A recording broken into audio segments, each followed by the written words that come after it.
안녕하세요, 여러분. 제가 요새 이제 전국을 돌아다니면서 우리도 행복할 수 있을까 이 특강을 하고 있는데요. 오늘은 특별히 이제 이곳에서 여러분들 만나 뵙게 되었습니다. 반갑습니다. 제가 덴마크를 6차례 다녀왔어요. 책을 쓰기 위해서 3차례 다녀왔고, 책을 쓴 다음에 다시 또 3차례 다녀왔습니다. 가장 최근에는 이제 4일 전에 제가 덴마크에서 돌아왔어요. 그래서 지금 시차 극복이 아직 제대로 안 돼 있습니다. 제가 하면서 횡설수설할 수도 있는데 이해해 주시기 바랍니다. 이 장면은 5번째 갔을 때네요. 제가 이제 5번째와 6번째 갔을 때는 우리 독자들과 함께 갔습니다. 우리도 행복할 수 있을까? 이 책을 읽은 독자들을 모집해 가지고 함께 가서 직접 봤어요. 그랬더니 또 새로운 것들이 보이더군요. 그래서 오늘의 이 3시간짜리 강의는 그동안 제가 6차례에 걸쳐서 보고 느낀 것들, 그리고 책에서 담았던 것들을 여러분들과 함께 나누는 그런 시간을 가져볼까 합니다. 저는요, 여러 가지 직업이 있는데 기자이기도 하고 그 다음에 또 사장이기도 해요. 그리고 요새는 이제 전국을 순회하면서 우리도 행복할 수 있을까 이 강의를 하는 그런 강사가 되기도 해요. 근데 참 이게 신기한 체험입니다. 저는 고등학교 때 소설가가 되려고 그랬어요. 중고등학교 때. 그런데 그 시점으로 되돌아가서 지금 생각해 보면 내가 지금 한 언론사의 사장의 역할을 하고 있다는 것, 즉 남에게 월급 주는 사람의 역할을 하고 있다는 것, 이거는 제가 진짜 상상할 수 없는 나였어요. 그 다음에 지금 이렇게 여러분들 앞에 두고 있고 카메라가 저기서 비치고 있는데도 제가 지금 안 떨리고 있어요. 근데 저는 고등학교 2학년 시점에는 반에서 손 들고 질문하라고 하면 제대로 가슴이 떨려가지고 질문을 못할 정도의 그런 사람이었어요. 그리고 저는 내성적이고 소심했기 때문에 혼자 조용히 소설 쓰면 좋겠다 이렇게 생각했는데 25년 동안 기자 생활을 했어요. 지금 생각해 보면 내 속에 또 다른 내가 있었는데 그때는 나는 소심하고 혼자 조용히 글 쓰는 사람, 그래서 소설가가 돼야 되겠다 이렇게 생각했던 것 같아요. 그래서 저는 중학교, 고등학교 때 이후에 저의 변신을 생각하면 굉장히 저도 깜짝깜짝 놀랄 때가 있습니다. 분야적 측면에서도 저는 주로 그동안 정치와 사회를 중심으로 이렇게 취재하고 그러지 않았습니까? 근데 최근에 제가 급격스럽게 교육계랑 친해지고 있습니다. 왜냐하면 한 300회 정도의 강의를 지난 1년 동안 했는데 그 중에 7, 80%가 교육계 쪽이었어요. 왜 제가 처음에 이 얘기를 하냐면 덴마크 사람들이 행복한 이유 중에 하나는 내 속에 또 다른 나를 발견할 자유, 이게 있더군요. 즉 옆을 볼 자유, 이게 있는데 그거는 사회 속에서 이런 체험도 해보고 저런 체험도 해볼 수 있는 이런 자유가 있을 뿐만이 아니라 내 안에 또 다른 누가 있는지 이거를 볼 수 있는 그런 자유도 동시에 갖고 있다는 거예요. 이 사람은 덴마크 사람이 아니라 한국 사람이에요. 오마이뉴스 창간 15주년 때 제가 이렇게 꾸며봤습니다.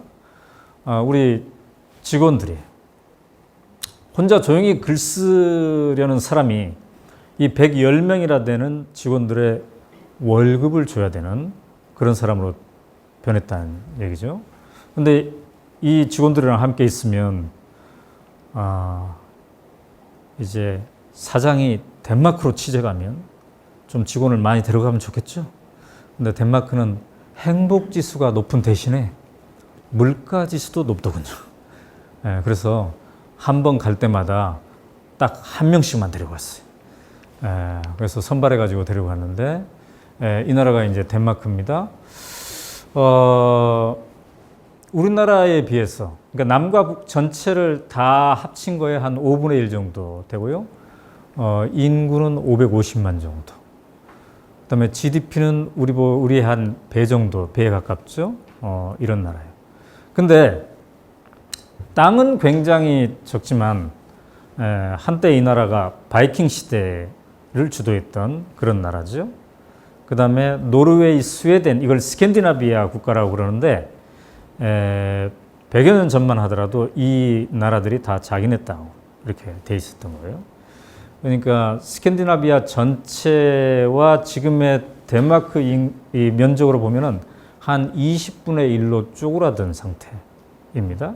근데 이렇게 작은 나라가 되었지만 그러나 행복 지수라는 측면에서는 세계 1위를 달리고 있는 나라인데 2012년, 2013년 유엔이 정한 행복 보고서에 따르면 가장 행복한 나라로 이렇게 됐어요.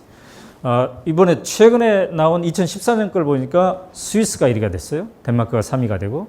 근데 이거는 점수 차이를 보니까 큰 대세적 차이는 없는 거예요.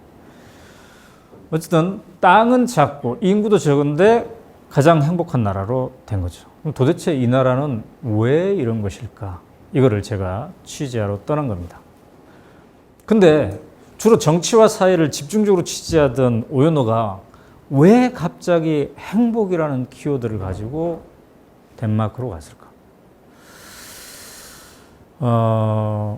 저는 개인적으로 2013년 초 처음으로 덴마크를 가야 되겠다고 생각한 그때가 제 나이가 이제 한국 나이로 50을 딱 넘길 때였어요. 우리가 100세 시대라고 해도 50을 딱 넘겼다는 거는 완전히 이제 인생의 후반전을 살아야 되는 거예요. 그래서 우리가 축구로 따지면 이 전반전이 끝나고 하프타임이 있죠. 작전 타임. 그 다음에 이제 후반전이 있는데 제가 40이 됐을 때랑 50이 됐을 때는 또 다르더군요. 그래서 내 인생을 어떻게 살까 이거에 대한 근본적인 고민을 하기 시작했어요. 그 다음에 또 개인뿐만이 아니라 저는 우리 집에서 두 아이를 키우고 있었죠. 위가 딸, 밑에가 아들인데 이 두 명의 아이를 어떻게 제대로 교육시켜 볼 것인가 이런 고민이 있었던 거고요. 그 다음에 회사적인 측면에서는 직원이 110명이 넘는 오마이뉴스를 어떻게 계속 발전시킬 것인가. 근데 참 신기한 것이요. 회사를 경영하다 보니까 이게 끝이 없더군요. 인간의 욕망이라는 것은. 처음에 직원 4명으로 출발할 때는 한 20명 정도 회사가 되면 참 좋겠다는 생각이 들었어요. 근데 20명이 되니까 50명, 50명이 되니까 100명, 100명이 되니까 또 200명을 목표로 뭔가를 하고. 근데 이 성장에 대한 이 욕구는 끝이 없어요. 그리고 우리가 여러분들 직장 다니시는 분들은 다 경험하셨겠지만 연말에 이제 평가를 합니다. 근데 연말에 평가를 하면은 우리 직원들이 과연 최선을 다했나? 즐겁게 최선을 다했나? 이게 평가의 핵심이어야 될 텐데 적자인가 흑자인가? 그 다음에 업계 몇이었나? 이런 거에 따라서 우리가 위축이 되거나 표정이 안 좋거나 이럴 때가 있어요. 그래서 우리가 회사를 키운다는 것은 직원들과 함께 뭔가 목표를 세우고 또 뭔가 계속 일한다는 것은 무엇을 위한 것인가? 근본적인 고민들을 갖게 됐던 거죠. 그 다음에 또 우리 사회적으로 보면 뭐 자살률이 높고 출산율이 낮고 그 다음에 뭐 무슨 3% 시대니 5% 시대니 이런 언어들로 다 얘기되는 그런 위기의 징후들이 있잖아요. 근데 우리는 어른들의 경우 굉장히 열심히 일하고 또 학생들도 오랜 동안 학교에서 공부하고 그러는데 경제 규모가 성장한 것에 비례해서 우리의 행복 지수는 왜 커지지 않을 것인가? 그런 것에 대한 또 근본적인 질문을 갖게 됐던 거죠. 그래서 제가 한번 곰곰이 생각해 봤어요. 이 모든 노력들은 무엇을 위해서 우리가 존재하는가? 우리가 정치인들을 향해서 정치를 더 잘해라고 하고, 또 언론을 향해서 언론다운 언론이 되어라고 하고, NGO더러 NGO답게 하라고 하고, 학교 선생님들에게 제대로 좀 학생을 가르치라고 하고, 또 우리 학생들에게 한눈 팔지 말고 공부하라고 하고. 근데 이 모든 것은 최종적인 목표를 무엇로 두고 있는가? 그것은 그 사회의 국민들이, 그 사회의 시민들이, 그래요, 당신이 그렇게 노력했기 때문에, 우리가 이렇게 노력했기 때문에 우리가 지금 요 정도로 행복하게 살고 있네요, 이런 답을 얻기 위한 게 아니냐 이거죠. 근데 우리가 엄청나게 부산하고 엄청나게 많은 노력을 하고 있는데 행복 지수는 낮다면 정말 우리가 심각하게 질문을 해봐야 돼. 그럼 우리는 왜 이런 노력을 하고 있는가? 그래서 저는 덴마크에 가서 왜 이 나라 사람들은, 보통 사람들이, 길거리에 있는 사람들이 그래요, 나는 행복합니다, 이런 얘기를 스스럼없이 하게 됐을까? 그 비밀을 찾아 가봤던 거죠. 아까 얘기한 대로 근데 많은 취재팀을 꾸려가면 좋을 텐데 너무 비싸가지고, 물가가 비싸가지고 한 번에 한 명씩만 데리고 왔는데, 이 사진은 이제 제가 세 번째 취재 때 간 거예요. 이 세 번째 취재 때는 덴마크의 전역을 한번 골고루 돌아다니고 싶었어요. 그래서 렌트카를 빌려가지고 이 함부르크부터 시작했어요. 함부르크가 지금 독일 땅이죠? 함부르크부터 시작해서 전체적으로 쭉 올라가서 덴마크 전역을 한번 이렇게 쭉 본 거예요.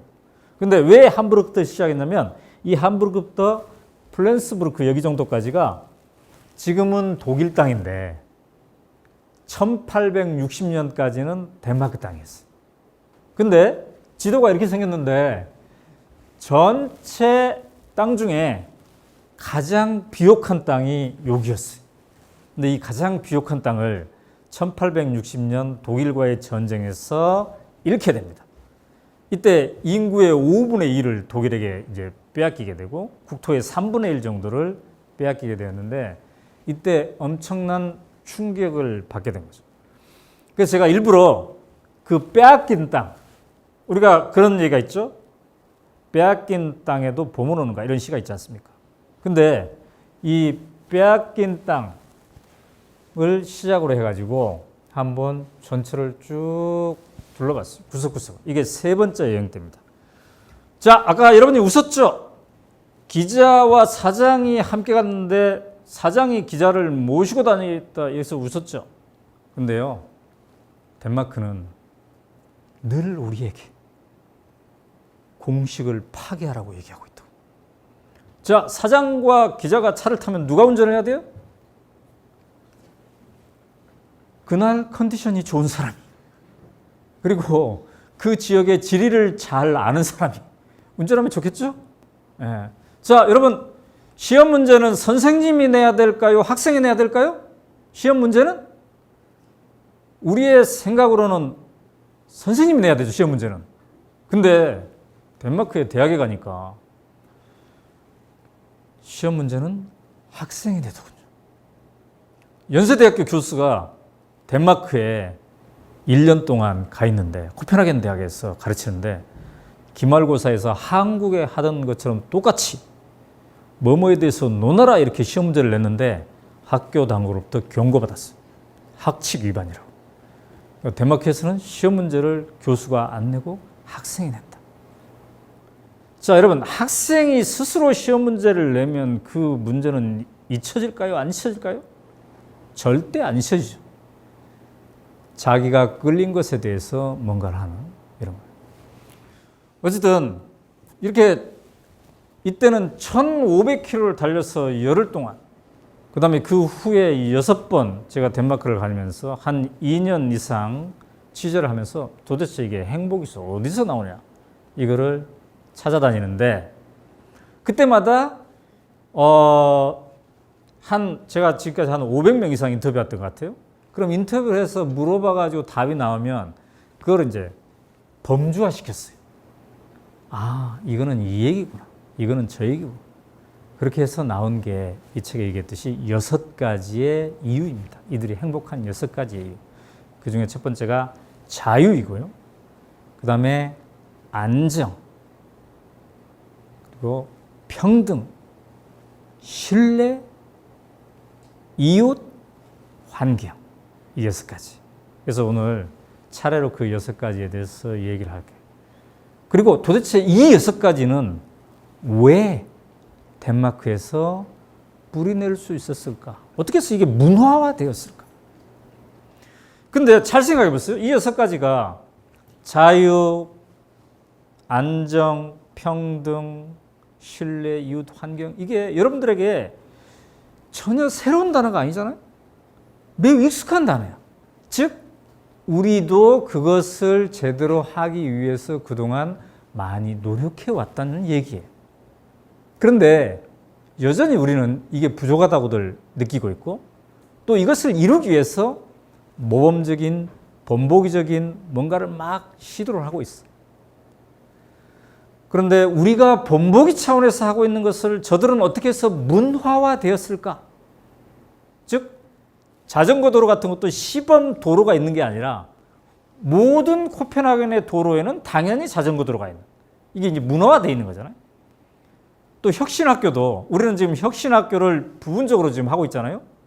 공립학교에서 부분적으로 하고 있어요. 이것을 저들은 어떻게 문화화했을까? 이런 것들을 우리가 이제 배우자는 거죠. 그 다음에 가장 근본적으로는 내가 내 인생을 어떻게 설계할 것인가? 나는 지금까지 내 속에 있는 또 다른 나를 제대로 점검하고 살아왔던가? 나는 어떻게 살 건가를 위해서 제대로 멈춰본 적이 있었던가? 나는 내일을 스스로 선택하니 즐겁다. 이 원칙에 따라서 하고 있는가? 이런 것들을 점검해 볼 필요가 있는 거죠. 이런 개인이 이런 것에 의해 행복해지면 그들이 다른 사람들과 더불어 함께 뭔가 노력을 하고 그것이 하피 행복사회라고 생각을 합니다. 자, 그러면 이 책은 이게 한 350페이지나 되는 책인데 이거를 제가 1분 20초짜리 영상으로 축약을 해왔어요. 서비스 정신이 대단하죠? 책을 안 읽어도 1분 20초 영상만 보면 다 알 수가 있는데 지금부터 그러면은 영상을 보면서 이어가도록 하겠습니다. 자, 영상 보십시다. I am happy. I'm very happy. happy, yes, yes. 함부르크에서 덴마크 국경을 향해